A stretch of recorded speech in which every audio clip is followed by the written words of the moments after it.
Good evening, everybody. Good evening. Good evening. Really good, everybody. Ms. Evans, safety instructions.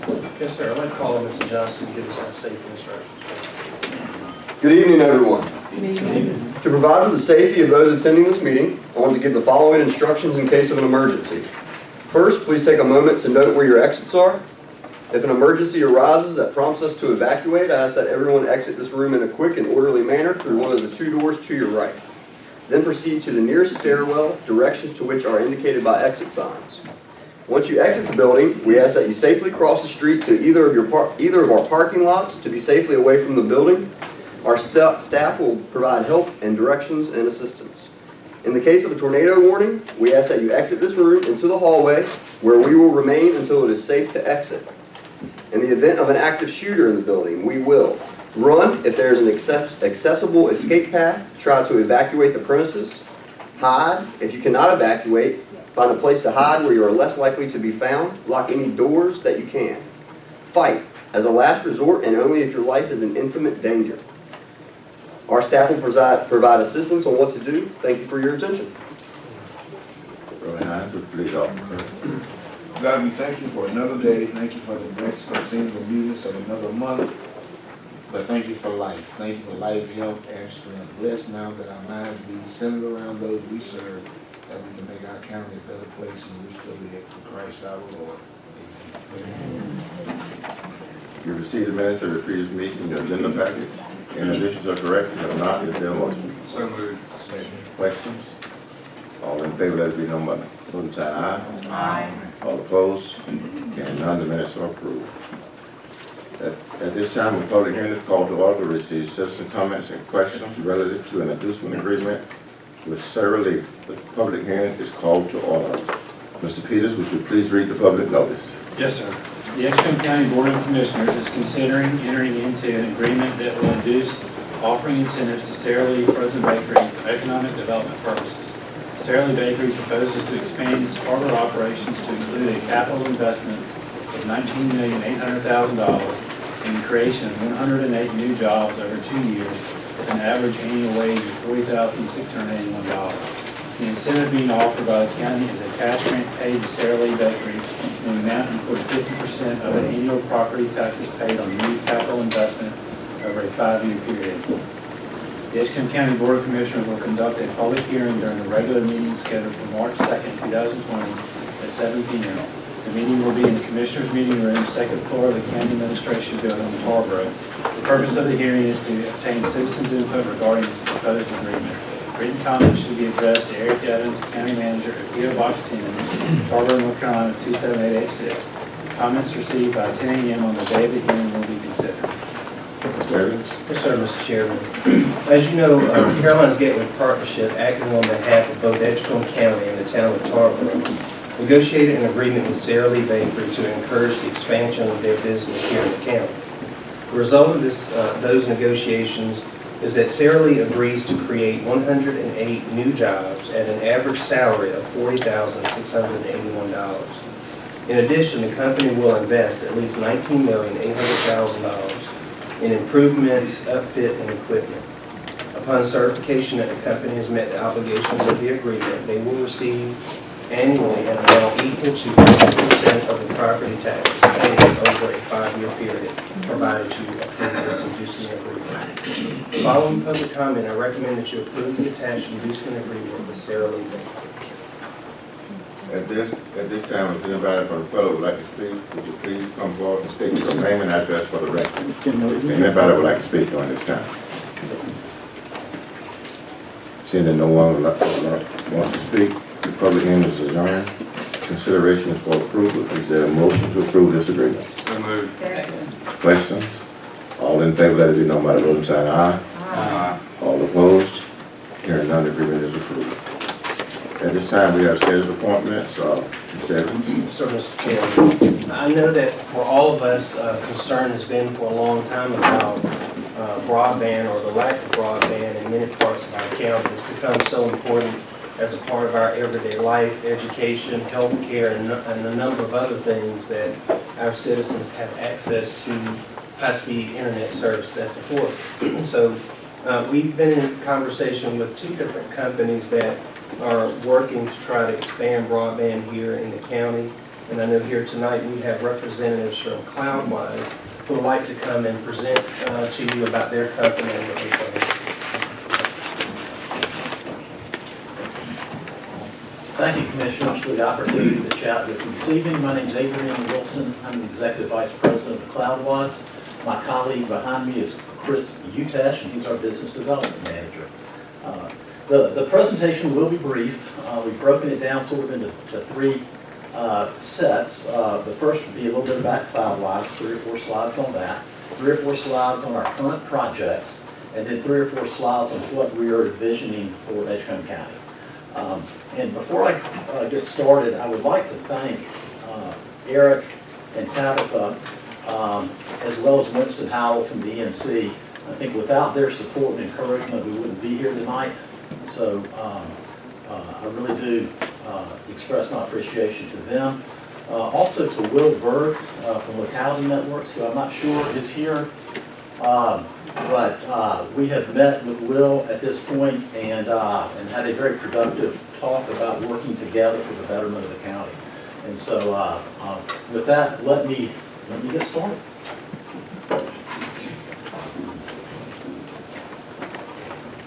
So a little bit of history on Cloudwise. As you can see in the upper left, I mean, our vision is a world with high-speed broadband internet for all. Our history, we started in 2012, providing internet service to Wilmington residents, and believe it or not, at that time, only almost 8 years ago, it was incredibly difficult to get quality internet within the city limits of Wilmington. And so we saw that as a need, we addressed it, and that really sort of got us going. And by 2015, we were the leading ISP in southeastern North Carolina. We started working at the state government's request with them, and by 2018, started looking very hard at what we call, it's a made-up word by the way, internetification of rural North Carolina. And since that time, we've been awarded 2 major contracts, which we'll talk about in a few minutes, and are seeking additional support for projects in the upcoming grant cycle at the state level. And that's what we've been working with your folks on. I don't need to tell you much of this because I think you know it, you experience, you live it. But having broadband, or either not having broadband, depending on which side of the coin you want to look, it impacts education and educational opportunities, telemedicine, small business, e-commerce, telecommuting, and even ag tech. In parts of North Carolina that we've been working in, it's amazing to me. I was just terribly surprised at the lack of high-quality broadband. And without it, it's tough to be competitive. I think they call it the digital divide. And it exists, and it's quite large. And I'm sure, as we've talked about, it is real in Edgecombe County, and it's something that we take very seriously in terms of addressing and making a positive difference.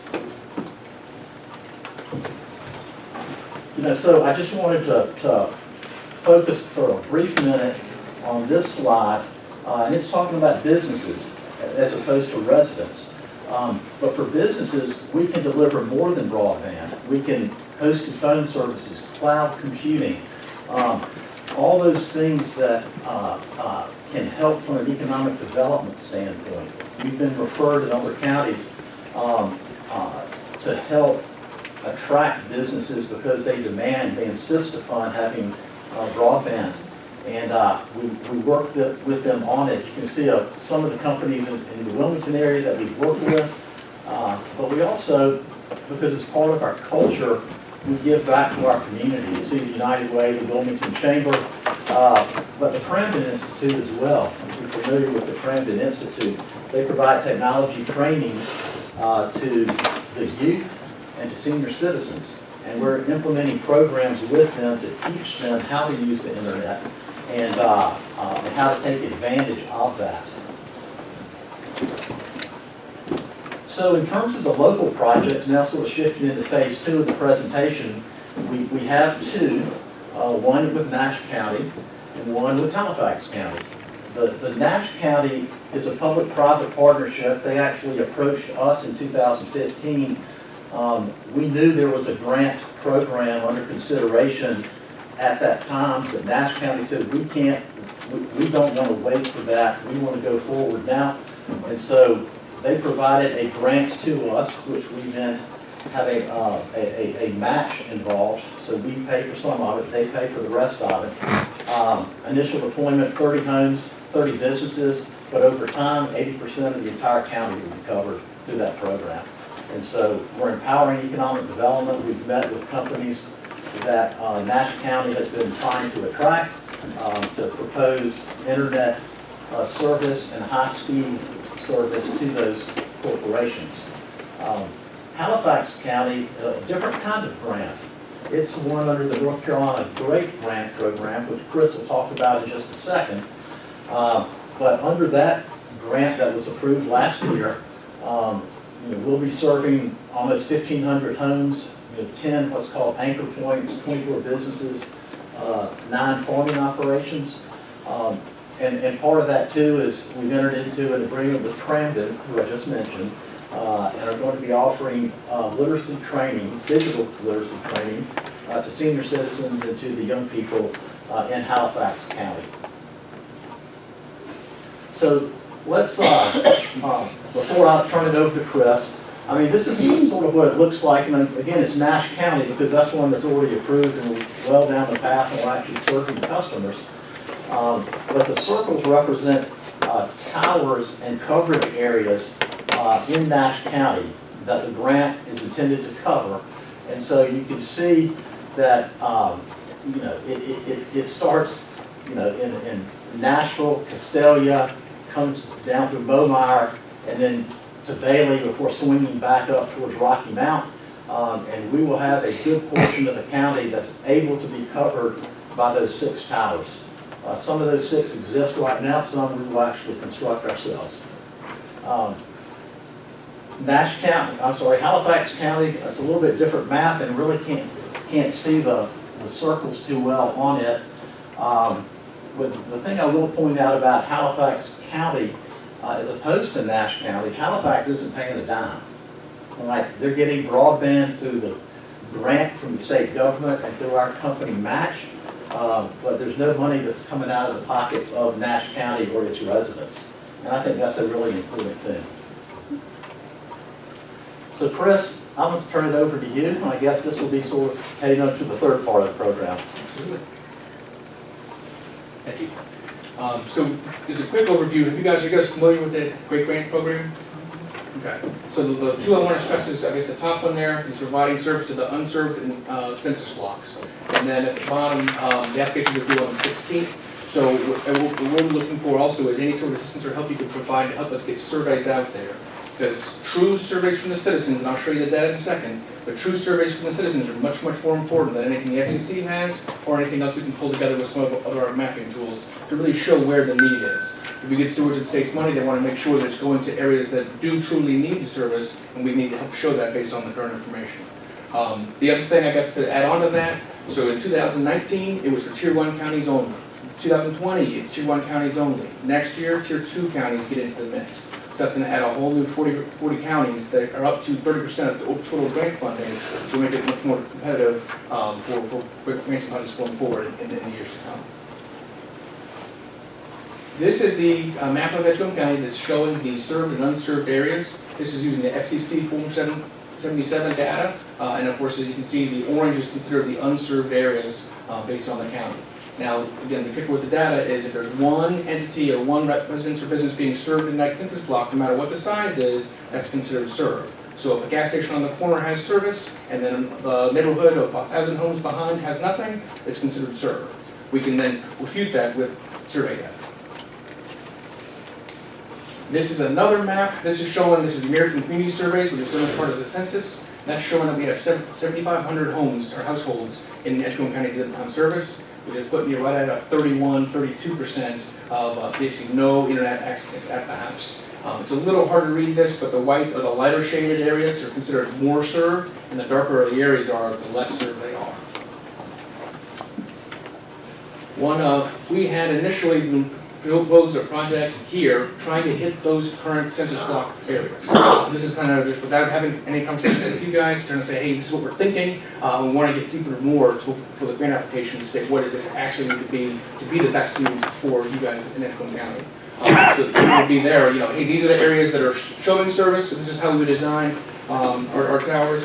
The larger circles would be a full tower, and then the smaller ones we double back on and kind of repeat.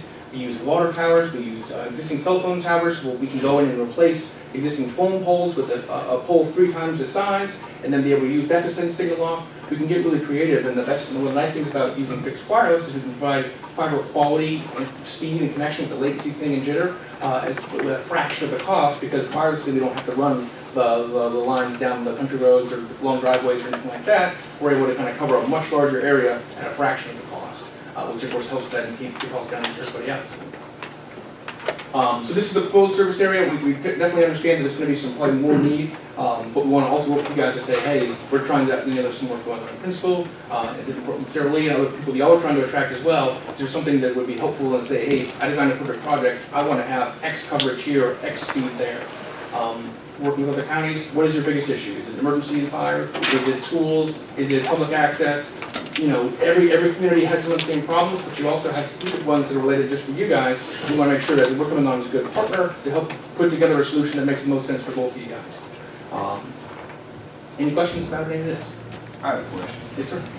So the end user cost, how does it compare to broadband that's available through telephone or through HughesNet, DirecTV? How do you guys compare against what's already offered? Yeah, no, that's a good question.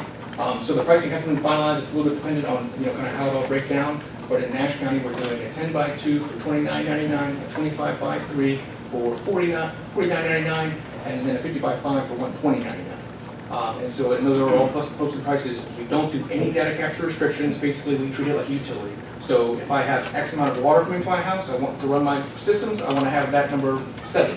We do the same thing. So it's wireless, so we actually send more than that signal a lot. So if it's 25x3, you're sending 27x5. Make sure you always get it to run your devices, if you're streaming your homework, whatever, without having to get that slowdown. The nice thing is also, as we're building this network out, we're actually bringing in internet from other tier 2 providers. So we're going with MCNC and the bigger dogs like that, where we can get unlimited access to as much speed as we need.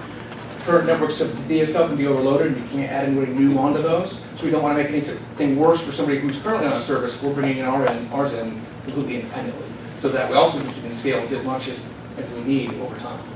Because, correct me if I'm wrong, the citizens have an option now through telephone companies and satellite, options. I mean, you guys are going to be another option. Correct. So, and then we go to survey data I can show you from other communities. You know, typically that's either extremely expensive. Satellite has got poor latency, and so it takes a long time to upload things. And so you're constantly pulling down to try to load that video, and then net data cap. So after X gigabytes, you got to pay $20 for a new token, and a new token. Our service doesn't work that way. And then separately also the upload. So a lot of times when you're trying to connect back, the satellite's got 25 miles, it's got to go up. The latency thing just takes forever. Sometimes what they're doing is they're using DSL to send your upload, so they'll connect to that, which helps a little bit. But yeah, and then with the cell phone, same kind of thing. So, yeah, and that's the other thought. We want to understand with the survey data, where is the most need? And is it this corner of the county or that corner? Or, hey, this area is pretty good. As a business, we do want to make a business case so we can stay here for a long time and be making revenue. But we also understand that getting the service at a low affordable cost is imperative to making sure folks can access it. Is that? Yes, Mr. Blue, now there are some areas where those 3 companies you talked about, neither one of them will go to. So we do have pockets out in the northern area that none of those. I thought if you had a hard landline telephone line, you could get a DSL and get Wi-Fi and get broadband. Depending on your circuit, you're looking at 1 or 2 meg. So you can get it, it's just a matter of how fast. The state designates served as 10.1, really it's 10.2. Because again, if you have a basically your phone app will use about 1 meg of every device you have. If you're doing a TV, imagine 3 to 4, depending on what you're streaming. 4K, you might need 4 or 5. Well, that goes pretty fast. If you've got somebody who's got the cell subscriber line on their phone, they even have to get to the internet enough on that device to then get into whatever portal is to do the homework. and then they have to go across town to McDonald's or something else to get a decent connection. So yeah, there are some folks that could have a trickle out there, but they're saying, and the survey data, hey, look, it's not enough for my needs, it's not enough for my family, I can't stream or run anything, even for the school stuff, much less for personal kind of quality of life stuff. But very good question. My other question was, I really can't see that map that well from here. Sure. So I really can't tell which part of the county we're talking about that has most of the votes up there. It looks Would like be northern half. central and eastern. I can, this might help, because I can see it better. Sure. This is Tarboro right here. Okay. So that's the Fishing Creek Halifax line, so it's up here in the northern half, that's the largest coverage. Is that where my church is? Wi-Fi does not work very No? well. You're right on that, where he's pointed. So I'm in the right spot. Right. Okay. Perfect. You might be good. Any other questions? We wanted to keep it short and sweet for you guys. Are there any key areas that we need to know about to be included in this? Hey, we'd like to have service to this business park. One of what Peter was talking about, with another county's got some shell buildings, but they're trying to get service to there, and the current project won't go because there's no paying customers sitting there. But they need the internet there to be able to sell that property to somebody to come in. And they called us and said, hey, could you get out here? What's the timeline? And we've got our appointment scheduled. Hey, here's what it is. Here's the pricing. We'll be happy to talk further. Let's turn that no, it's not here, no, we can't do it into a, all right, well, what do we need to do to make this happen? And that's kind of the mentality we want to pursue, going forward. How can we help? Any ways that you can help us increase the survey submission. Surveys are going to be all end all for the state, and so of course, the applications are due on the 16th, which is next month, 2 Mondays from now. However, we're going to keep collecting as we go because if we need it for another project going forward, or another way with other funding. There's the RDOF's coming out eventually. Is there release more information on that through the FCC or as USDA? There are other ways. So I think we have a very strong shot with the NC Great Grant to win money for you guys to kind of help make this a reality. But we're also going to keep fighting, since we are in the area, to find other ways going forward. So no survey submission is ever wasted. And then lastly, if you would be interested, we do get extra points. The Great Grant is all scored based on a point system as defined by legislation. We do get a point on that for going in a letter of agreement of support saying, hey, we're willing to get creative as maybe we have some county water towers or vertical assets we could use, send the survey through the schools. Any little bit can help us to really we want to work with you guys to make sure it's the right solution that you guys need, and also we can help the citizens. How are you getting the surveys to the general public? We do a lot online, and we do that, which is kind of on oxymoron. Understood. But we do that for the purity of the data. That really helps us ensure that the collected questions get answered. And also we have a speed test option right there on the survey. They can take a speed test and get that information as well. That will really map that need of, hey, Joe Smith right here has CenturyLink service or X service, and is in need better, for their needs. And then also working with local newspapers and community champions any way we can. Some set up the school system, some set up churches to kind of put up a sign sheet. Yeah. Ms. Evans, you've been in conversation with Yes, sir. Where are you on? So Tabitha and I've had the opportunity to meet You and who? these gentlemen, Tabitha and I, our CIO. We've had an opportunity to meet with them at least twice, I believe, maybe 3 times. She's met with them a number of other times, and I think they are certainly a credible firm. They're already doing work in Nash County, Halifax County. Spoke to the county manager in Halifax just a couple of days ago, and he's pleased with your progress so far. I think you're also working in Martin County, I believe, as well, and so just getting started in Martin County. And I think for what they're asking of the county, what they're asking of you tonight is a letter of support. I certainly would recommend that. I do want to note, I had on the agenda, apparently he wasn't able to make it, but they referenced earlier Will Berg.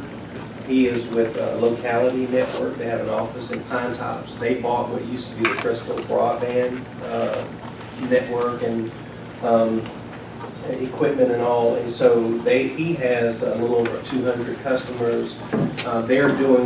He's doing his through fiber to the home. It's a much smaller area. It's a much slower build out, but he's covering, I think, providing good service from the folks we've heard from. And so we thought that we would invite them to come together to talk to see how maybe the two companies could work together. And they've had that meeting. I think it went positive. I wasn't able to be there, but I think it was a positive meeting. And they see where they can, work together and share some So resources. with the interjections of what on this request? That's what I was. Do we need a motion? Would it be helpful if they took a motion to support? Yeah. Questions? All in favor, let me know by the vote sign aye. All opposed? Hearing none. Just work with staff and they'll get that for us too. Okay? Wonderful. In terms of how we will increase those survey submissions, that is on. Or we can go ahead and we can post that on our website, our Facebook page. We can post notices about it around our buildings and get out of the way. Okay, we on board. Yes, sir. Good enough. Go ahead, go ahead. Is there a minimum number of towers you have to get through to survey data or before you can start construction? If we ask you guys to look at one tower at one industrial park, would y'all be willing to do that? Yeah. Okay. Yeah. I didn't know if it needed to be a certain volume before you enter the market.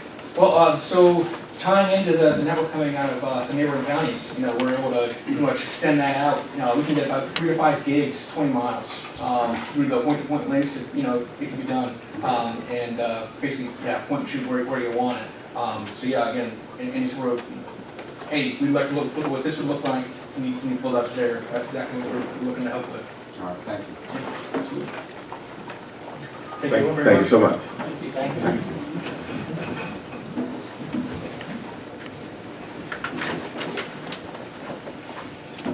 At this- Chairman, I'm excited to hear about that. I just came back from DC and one of the presenters did just the exact same thing on Broadway. I had already wrote it down to talk about it. I didn't know that. And you'll remember, I think it might have been 2009, we got a grant from the Goldie Foundation to do a broadband feasibility study. Our hope was to take that information and then we applied for funds from the Recovery Act. We weren't successful in that, but at the time it was a pretty expensive proposition to get coverage in the county. Since then, the technology has changed a great deal, even just in the last year or so, especially with wireless capabilities, has brought the cost down a lot. And so I think it's a good opportunity. It's the right time for a good opportunity. Thank you so much. At this time, ladies and gentlemen, publications, is there anybody here that would like to speak to the board? If so, please come forward and state your name and address. Let me know that we have told guys to wait for them to do it, I gotta say. Camille's Dancing, 127 Midway Lane, Tarboro, North Carolina. My mailing address is P.O. Box 1391 Pine Top. Now I can relate to what these guys are talking about. I have CenturyLink. Like I said, I live 3 miles out of Pine Top, 7 miles out of Tarboro. And I can only basically do one TV. So when you're at home, you want to save internet, so you want to use your phone. But I got unlimited on my phone because I pay for all that stuff. But my point is, I can relate.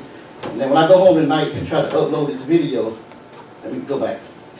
With my CenturyLink, I can't even run a doorbell. Plus my TV. So I'm not even counting me trying to upload my video tonight. What I had to do is go buy a power pack from Verizon that cost me more money just to upload videos. But I only get, 20 gigabytes? So I can use that in 2 days. So I'm out of it. I probably just got it on the 19th and I'm out of it already. So when I go home tonight, it may take me 3 days to upload, or longer, just to upload this hour video. So we need it. Because I'm spending all kinds of money. I'd rather spend all my money with them than spend it in all these different places. So you need to come to Pine Top. I say 7 miles out of Tarboro, 3 miles out of Pine Top. And you got all the way to Wilson County, to Pitt County, down in Macclesfield and Chris, where you're gonna get a whole lot of service. And it's a poor county, so you should get what you need. But I want y'all to hear that before I get. And let me give you my card. cause I help you get the word out. I'll spend a whole lot of money for free, cause I don't get paid to do what I do. Is there anybody, No, I ain't finished. Okay. you got 3 minutes. Okay, all right. You got about 30 That's minutes. look here. Another thing, I went on the website and tried to pull up the minutes from you all meeting. And the last one I could pull up was June. So what's going on with July up until today? We'll check on that, it sounds like that's not catching it. Right, that's all. Yeah, that's right now. Because I want to know what's going on, especially, I had a couple meetings in June, January, don't expect to, call me, and so I want to pick up on the minutes. And I think that's it right now. We'll be there by the end of the day. Thank you, sir. Is there anybody else to speak? Hearing none. Moving on to other business, consideration of approval of budget amendments, Mr. Evans, anything we brought to the board's attention? Yes, sir. I'd like to point out a few. If you'll look at budget amendment number 3, you'll see the number at the top right corner of the budget amendment. Under purpose, you'll see it says DOT moving of infrastructure in Kingsborough. Just wanted you to know, this was the action that you took at our joint meeting with the school board. This is the budget amendment.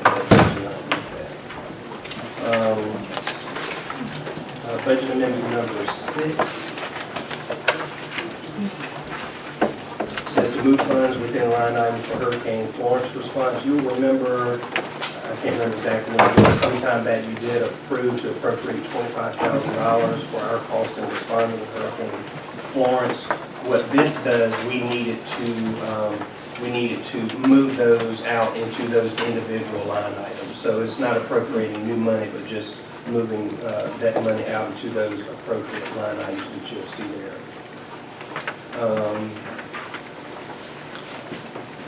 Budget amendment 9A. You see there's a 9, and then there's a 9A.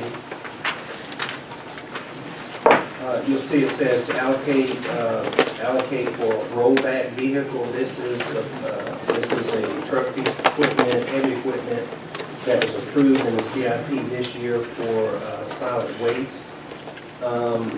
There was, if you'll remember, we had corrective measures that were done in the past 3 previous years. We spread it out over 3 years.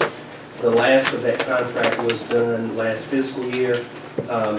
That got to the end of the fiscal year and the work wasn't quite complete. The invoice wasn't submitted until after the beginning of this fiscal year.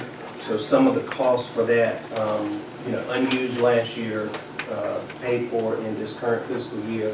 So this is a truck that we really do need to purchase for solid waste. So my recommendation is to appropriate that $35,000, which is the additional that's needed for the purchase of that piece of equipment. Budget amendment number 21. Actually, amendments 21, 22, and 23. You'll see there's already a handwritten note at the top of each of those. It says to correct budget entry posted incorrectly after the budget was approved. These are budget amendments that you had already approved, but they were keyed incorrectly, and so this is to correct those. So this is not any new money from any sources. It's just really for your information to let you know that those postings are being corrected.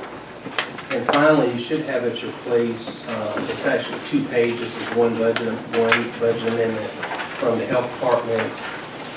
We try to squeeze these in when we can, since you only meet once a month primarily. And so this is a fairly routine budget amendment from the health department, and I would ask you to consider to add in that as well. So it would be my recommendation that you approve these budget amendments as presented.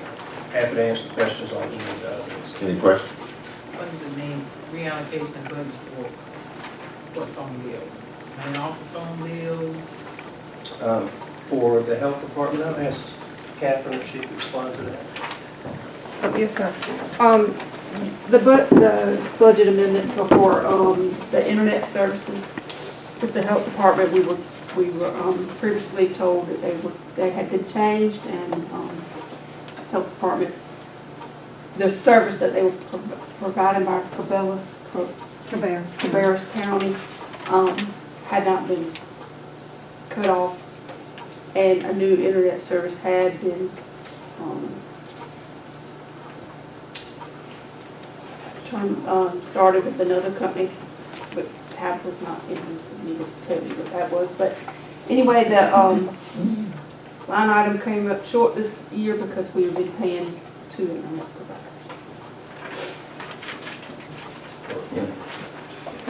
What does Cabarrus County have to do with it? That would be an IT, or unless William knows something else about it, but I asked the same question, but I don't know the answer to that. I'm not sure what Cabarrus, is it Cabarrus County, Karen, or? Cabarrus County, back when the county had trouble with our internet service, gosh, 4 or 5 years ago, when a lot of computers came online, we were not able, we didn't have enough bandwidth to stay on the county system. So therefore, at the time, the county manager asked us, and this was a grant that had gotten for DPH, Department of Public Health, for counties to be able to access at a really reduced rate. And so it was approved for us to sign on with them. And we did for several years, but now the county evidently has enough bandwidth to bring us back in-house. And so therefore, that's what that was all about. But as far as cutting it off, you would have to speak to IT. Any other questions?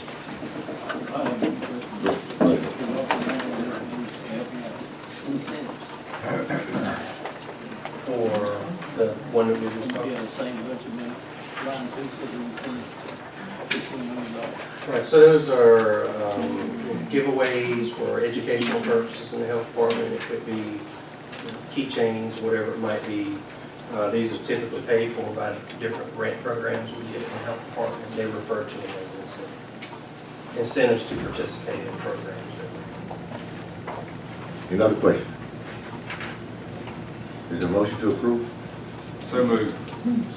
Questions? All in favor, let it be known by voting sign aye. All opposed, hearing none. Budget minutes are approved. Go ahead to B. Item B is regarding a change order for HGP demolition contract. You have there before you an amendment to the contract with Jones Grading and Fencing Incorporated for the demolition of homes acquired through HGP buyout program.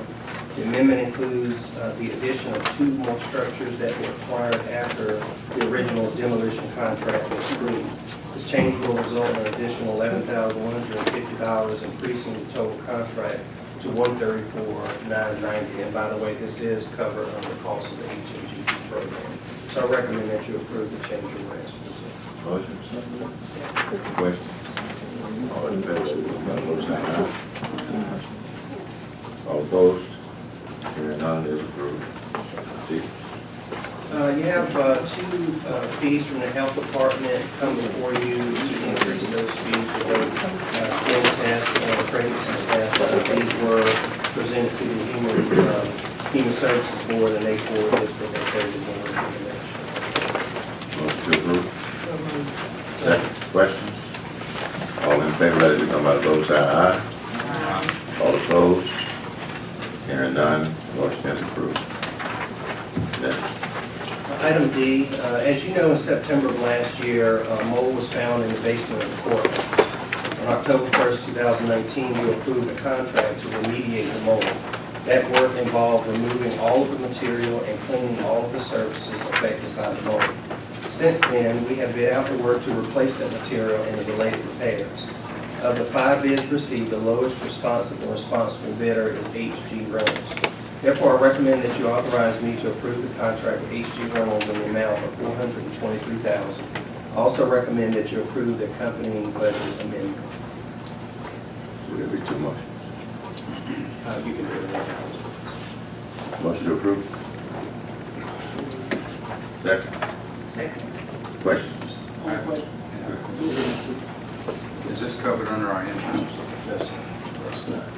You'll remember before you approved the previous contract remediation, we approached the insurance carrier. We already paid or approved $300,000 for just taking out the insulation and things. This is to replace all of that. So this is $750,000 process. Unfortunately, it's Bids are higher than what we expected. We did get more bids than we thought. We were hoping to get at least 3. But, you know, if you were looking at courthouse, it's a lot of tedious work. This is replacing insulation around pipes that's above other pipes and conduit and that kind of thing. So it's very tedious and time consuming. And we've been able to operate when we took it all out. Is it required that we put it all back? Well, we explored that. I even explored the possibility of delaying this until next fiscal year. What we're up against is, once it gets warm enough where Lee and his staff have to turn the air conditioning back on in that building, when that system cranks and that cold air starts circulating through those pipes that come down into the basement, all of that condensation will start all over again. We even went back, he and I went back and walked through again this past Friday and said, you know, what do you think? And we just look, I mean, it will be, even if we put dehumidifiers in there and all of that stuff, it will be water dripping all over the place. It would be very difficult to prevent. Yeah. My question relates to the same subject. Now, have we had the entire courthouse checked to see if there's any more issues with this either? Yes, sir. So I think I've notified you all that in the mechanical room, which is in the basement, which is where all of our electrical, HVAC, mechanicals are. A week or so ago, we found that there was what we thought to be mold. We had it tested, they found out it is mold. And we had the environmental health specialist to do testing throughout the building. His findings was that is mold in that room. It needs to be sealed off. It needs to be remediated. In the rest of the courthouse, they test the air, basically look for airborne mold spores, and they found that the mold in the air was less inside than it is even outside. And because there was concern about what was viewed on, I think, a ceiling in one of the courtrooms, we had him to come back, I believe it was maybe Wednesday of last week, to do some additional testing. I've not gotten that written report yet, but from his verbal report to me was that he had not found any additional hazards other than what was already found in that mechanical room. So the hope is that this wraps it up in terms of the courthouse and more. We hope so, yes, sir. So one of the things moving forward we're going to do, and one of the things what he said to us is just, you know, we've had just the right or wrong combination of, you know, moisture inside of these rooms coming from these pipes. You know, obviously the presence of mold spores, which they're everywhere, just needs the right conditions to grow. And then the temperature we've been experiencing, this constant cold, hot, going back and forth. He mentioned they're seeing it, you know, issues of this in lots of other places. So one of the measures, and it's included in this contract, is we're going to install dehumidifiers in the basement. We have some portable ones there now. And we're going to put dehumidifiers in there that will, on an ongoing basis, help keep the moisture level out of the air and keep the humidity down. So he actually walked in every office, every courtroom. Well, he went in both the courtrooms. I can't say that he walked in every room, but that's not what they typically do. They don't go in and test every surface in every room. He goes and select rooms and they test the air first, because the way he's explaining it to me, and I'm learning more about this than I ever thought, if it's on that ceiling right there, it happens to be mold on that ceiling. If it's not airborne, it's not a hazard. You know, if it's outside, if it's not airborne, it's not a hazard. So they do air testing first, which then prompts them to go and find out where that source is. Now, they do look, they walk around. I can't say that they visited every single room, but based on the testing and the report that he gave me, we have to rely on that. He feels like, except for that mechanical room, that there are no hazards. Because I specifically asked him, do you feel like that is a hazard to have folks working in this building? He said, other than not to let anybody go inside that mechanical room. Okay. All the stuff that had mold on it is gonna be replaced. Yes, sir. But does that mold, in the process of being replaced, move to another space or another area? That's a good question. So part of the protocol, and that's why you have to hire somebody that has experience in doing this, they have to put in, the term they use is air scrubbers. So they put in these machines so that they're moving these materials and it's disturbing that mold. It's pulling it out of the air in that particular space to keep it from going anywhere. And plus, they have all areas in and out sealed and contained so that it doesn't spread to other areas. Any other questions? If not, all in favor of the motion, let it be known by the vote sign aye. Aye. All opposed? Hearing none, it is approved. Next. Item E, agreement for disaster recovery assistance, 156 Grove Church Road. The North Carolina Office of State Budget and Management is seeking to assist Vonzell and Latasha Roberts with the mitigation of their flooded property at 156 Grove Church Road. To that end, they wish to enter into an agreement with the county for us to manage the acquisition, clearance, and related repairs. Like properties in our HMGP acquisition program, once closed, the county will own this property and we will have to maintain it as open space. The attached agreement makes available to the county on a reimbursement basis $40,000 for this project. Therefore, I recommend that you approve this agreement as presented and the accompanying budget amendment. Motion. Second. Just second. Question? So exactly what are we helping this couple do? They're gonna get a buyout from the state. They're getting a buyout from the state. We already passed. That's right. Their flooded home is gonna be bought out. So everybody Not the out, state, not the state. could every one of them ask to come through us like that? Well, Or is it just the one time? Well, this is one that just, the state has come to us and said this is one that they've had contact with, they're ready to do. You know, we have others that we've already bought out through HMGP. Works very similar. We get the grant, we handle the buyout, we do, you know, we get reimbursed for that. So this is just a separate program. This is, the state has had contact with this family and they will accomplish this. Any other questions?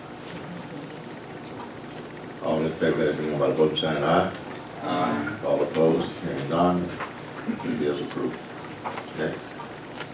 Item F is the agreement for CDBG buyout program. The North Carolina Office of Recovery and Resiliency through the CDBG Disaster Recovery Program plans to offer flood mitigation through buyouts in areas designated as disaster risk reduction areas or buyout zones. These are areas with repetitive losses due to flooding. One such area is just outside of Pine Tops on Bynum Farm Road, for which the attached agreement pertains. This is a voluntary program. Homes within these areas will be given the opportunity to participate in a buyout program, very similar to the FEMA program we are already administering. The other two buyout zones being considered by their respective municipalities are in Tarboro and Princeville. This program will be administered through N4, and our role will be to assist in the closing process and to hold ownership of participating properties as open space. Therefore, I recommend you to approve the cooperative agreement as presented. I'll just add a note, based on the question from the previous one. So right now, there are multiple programs floating around out there, right? And they all work slightly different. So this is one, this will be one that the state will manage themselves. So there will be no pass-through funds for us. Our only role will be to, help make connections with clients. We will work on facilitating meetings that we had, providing assistance we can, and once the closing is done, we will be asked, or part of this agreement is the county will take ownership of those cleared properties, and we'll maintain them as open space, just as we do for all of our other buyout programs. So they are approaching this particular program in these buyout zones. So anybody that's in these zones, and there's a map for the one that we're talking about tonight in your package. Everyone in that zone will be offered a chance to participate, whether they have applied for the buyout before or not, whether they have put their name on the list for their home to be repaired or not. They'll be offered the opportunity to participate. It's voluntary, it's not mandatory. And so this will be the CDBG buyout program. The other two areas, there's a buyout zone in East Tarboro, there's a buyout zone in Princeville. Those towns, in fact, Tarboro has already done what we're doing tonight. In fact, I think they had a meeting last week. They invited residents in that buyout zone to come and hear more about it. So if you approve this tonight, we'll be working with the state to have a similar meeting for the folks in this area of Pine Tops, or just outside of Pine Tops. Schedule a meeting within the next couple of weeks, invite them to come and hear about it. Any other question? Any other question? Motion to approve? Questions? All in favor, let it be done by vote sign aye. All opposed? Hearing none, motion is approved. We have appointments, nursing home adult care advisory committee. We have no recommendations. You bring from anybody I from want the to ask board? one final question, which is our final topic, It's which not. is bold It's prediction. not. So I'm going to ask each of you to make a bold prediction of It's something not that's going to happen legislative. this November. And why don't we start with you, Brian? Well, I'm out of the education business because I thought Hillary Clinton would be president of the United States. After So, this, let's preface this- that, but I do believe this is that for- as we go into you January, approval? we Is anything to be brought to our attention? No, sir, happy to answer any questions. Motion to approve? Second? Questions? All in favor, let it be known by the vote sign aye. All opposed, hearing none, all approved. Department reports, Ms. Evans, you have any additional information about the board on any one of these? Yes, sir. I would like to highlight a few things. Go ahead. For item C, hurricane recovery update, I do want to note in your packet, you'll see a flyer for a legal aid outreach that's going to take place on March 12th from 6 to 8 p.m. This is the second one that's been held, and this is open to the public. They, in particular, will be dealing with ownership issues, in particular for those who've applied for one of the various recovery programs. So just wanted to make sure the public is aware of that. Also, you'll see Ms. Teresa Lewis, tax administrator, has a memo there as informing us that we'll be scheduling the convening of the Board of Equalization and Review at your April meeting, and that will start the process of hearing appeals on tax claims. Item E says new law regarding land use. There's a state statute that's been passed, is referred to as Chapter 160D. And what the state is doing in this is requiring all units of local government to review their ordinances, their unified development ordinances, to make sure that they meet certain standards of consistency, and that we look at those to see if there are any changes that need to be made. So they have put out guidance as to language that should be used in these ordinances.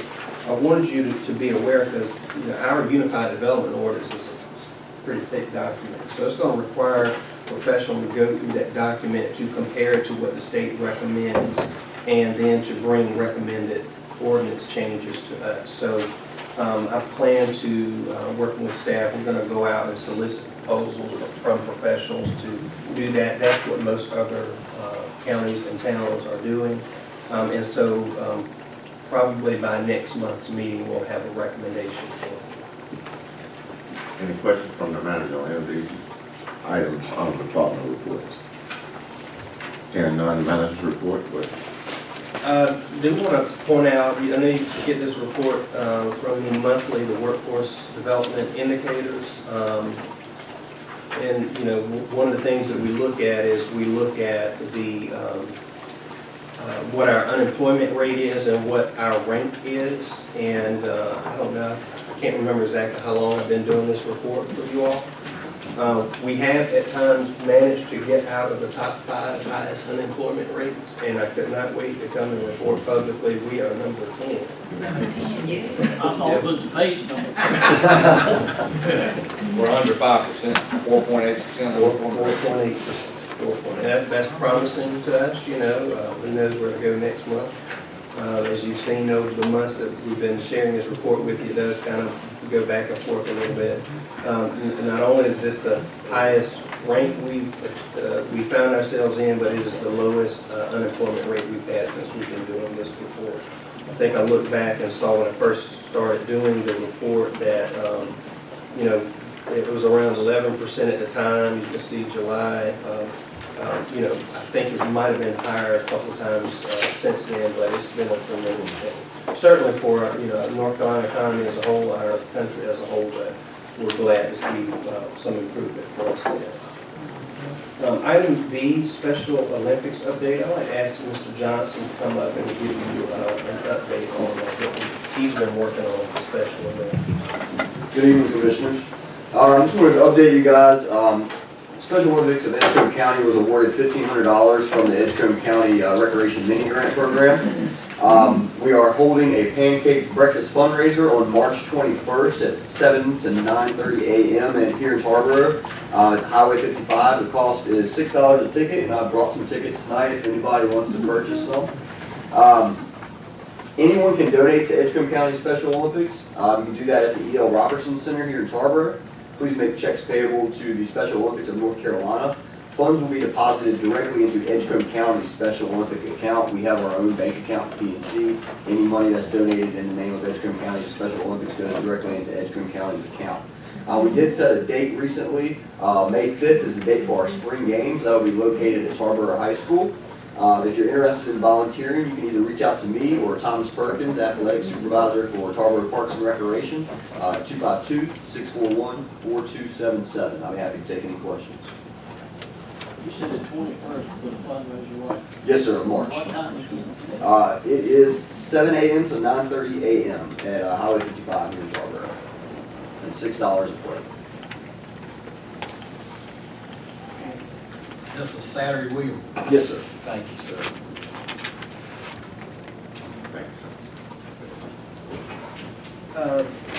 Next, you'll see item C is regarding an update of Edgecombe County Rescue Squad. And so, we've been meeting with the Rescue Squad leadership for a little over 2 years now. We have been closely monitoring their budget, their need for additional funds from the county. You remember that we additionally have been appropriating every year $1 million a year. The need has increased. Right now, we currently sit at $1.2 million, which you approved in the budget for this current year. I submitted a letter to the chief, John Britt, a couple of weeks ago and asked him to respond to some questions. And one, is about, are there any cuts that can be made that the board has some concerns about the makeup of their board? Would they consider changing the bylaws of their board, adding additional appointments from the board of commissioners, as well as asking of what other internal controls they can put in place to get a handle on some of these things. And then finally, what they saw that they were going to need for the remainder of this fiscal year to be able to continue to operate. And so he's responded to that, and I will say that the request is for $600,000. So it's obviously a sizable amount of money. What I would ask you to consider is to allow me to put this item on the agenda for your retreat at March 16th, to give you a little bit more time to ask questions, go into the details of it, and have representatives from the rescue squad there to answer questions that you might have, so that as a board you can decide how you might want to proceed. Any objection? Be my suggestion. So we need 600,000 this fiscal year? This We've already approved 1.2 million. Yes, sir. Is it 1.2 or a little more? Have we done some additional No, approvals? sir. We have to help them with cash flow. We typically break that up in 4 quarterly payments. We have given some of those payments early, but we have not. I don't have the authority to give them money above what you've already approved. And I would just say, I've had some discussion with Mr. Evans and the members of the board that represent the county in terms of how we might need to proceed and how we fund the rescue squad and what we need to do out there. So it would be, I think, to our best interest to make sure that the chief and try to get the chairman of the board to be at our board meeting, because I think we do have some questions in terms of how we want to proceed. Any other comments from any board members on that? Hearing none, moving on. At the last meeting, I believe it was, you passed information, took action on information, actually didn't have to take action, but for Need Incorporated, there was a question about their board makeup. We do have 2 vacancies on that. One is for a person to represent low-income families in a certain district, and the other is for private organization representatives. So you have that in your packet there. So if you know of someone who will fit either one of those categories, you want to make a recommendation, we'd be certainly happy to put that on your next And agenda. I would probably like to ask Ms. Harrison, Ms. Powell, to probably be more familiar with and how it works and where those members need to come from. If you would look for some probably rep. Highway 645.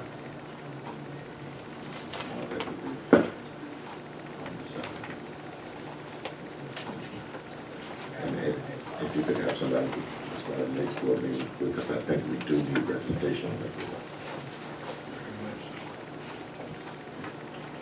Next, Mr. Next on the agenda, just a reminder of your retreat I mentioned a moment ago, which would be March 16th at 8:30. We're planning to have that at the Ag Center at Kingsburg. Make sure to get a reminder to the board. If there's anything that the board, individual members think we might need to put on the agenda, please put it on there. Please get it with the manager on that. Go ahead, Ms. Hill. Yes, sir. And then next is a response to the sheriff's presentation. I know Sheriff Atkinson is here tonight. I appreciate him being here. He and his staff.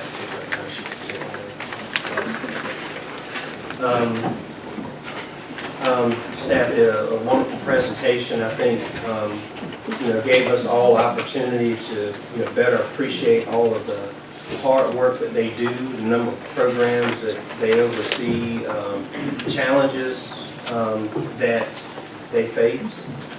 We certainly, want to say thank you to him and all his staff, Sheriff, for what you do. We really appreciate it. The presentation was very well done, by the way.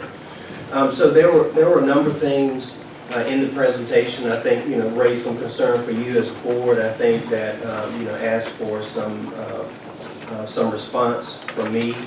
Being in a fairly lengthy presentation, I didn't try to, respond to every point that was made in there. I did respond to and talk some about, primarily 3 main categories, and that being issues he raised about salaries for his staff.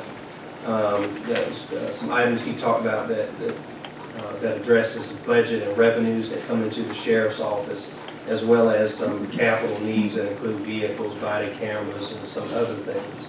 And so I'm certainly happy to go through this tonight if you'd like. I would like opportunity for us to talk more at length through these at our retreat, and would encourage to invite the sheriff to come to that so that we can have a little bit more time to really respond to this. My apologies that so much going on. I did not get a chance to finish my review and my response until today, which is why you didn't have a copy of it in your packet when it went out on Friday.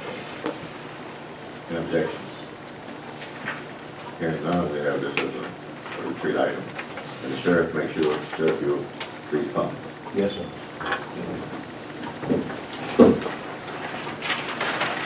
Commissioner's report. Anything from commission? I just wanted to report that I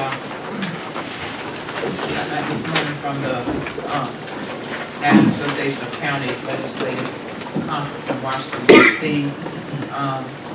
One of the things that I was interested in, I made sure I went to session on was broadband. I was excited that that's on the agenda. I got that. But we also talked about public safety, looking to some of those grants that they talked about at the conference, public safety, as well as the broadband. So, I'll put that. Any other commission? I'm happy to report that I had a little discussion with one of my local government people, and they said, I actually do think we're happy. I'm not saying monumental amounts, but some amounts. Actually, on the same note, I've had some calls from citizens in the county saying that it's the exact opposite. They're starting to see litter on the side of the road and larger volume near the dump sites. And you see people, I've asked them to take pictures, send them to staff. put it in writing, their complaints? I don't know if you received any of that. Well, I will say, you know, even before all of this, we get calls on a fairly regular basis. They do at the landfill as well about, hey, somebody dumped this and that here or there. And our staff tries to respond to that as quickly and as much as possible. I didn't highlight it, but there is a report in your packet under department reports, I believe, that shows, that's one day, I think it was when they go out and do a roadside cleanup, whether it's somebody dumped couches or a bag of trash or whatever, they bring it back in and they weigh it and they keep a track of that. And that report you had just one day. They went out on one particular day, I think 3 different sites, and brought back over 300 pounds of trash. So, and this has been ongoing before we implemented the permits. You know, I have had a citizen to tell me they felt like that they've seen an increase in it. A lot of the trash that our staff is picking up is stuff that's thrown or blown, as they say, out, you know, back of the truck.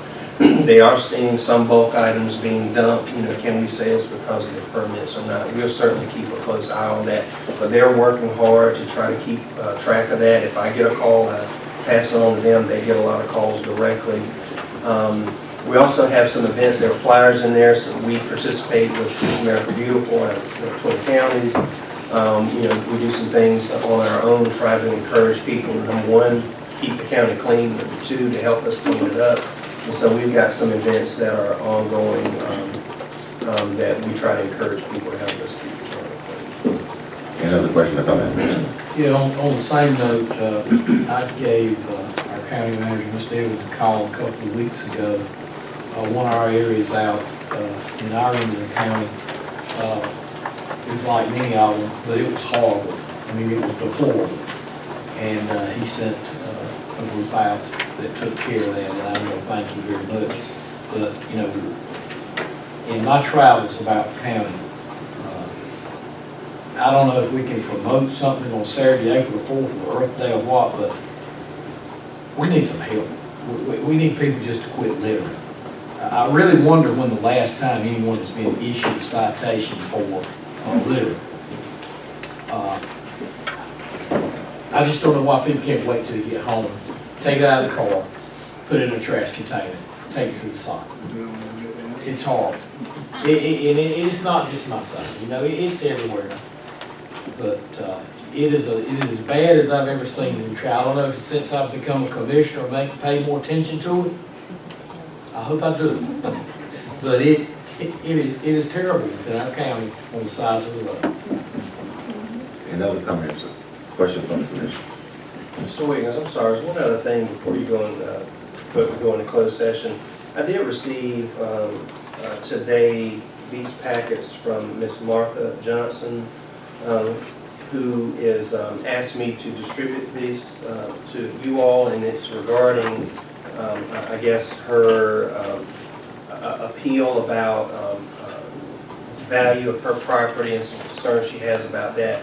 Not had time to study it well today, but I believe she's here today, and just want her to know that you all are receiving the packets that she asked me to distribute. I certainly will follow up with her. I'll make sure that Ms. Lewis gets a copy of this so that she can review it as well. You know, we do have the opportunity coming up soon as we talk about board of equalization and review. Is this something that would go, have you seen, is this something that would go before the board of equalization and review? It possibly could. It possibly could. It will start with staff, or staff will need to review it. We'll just make sure she gets the guidance Yes, sir. that she needs to make sure that she receives a proper appeal on this. Yes, sir. Okay.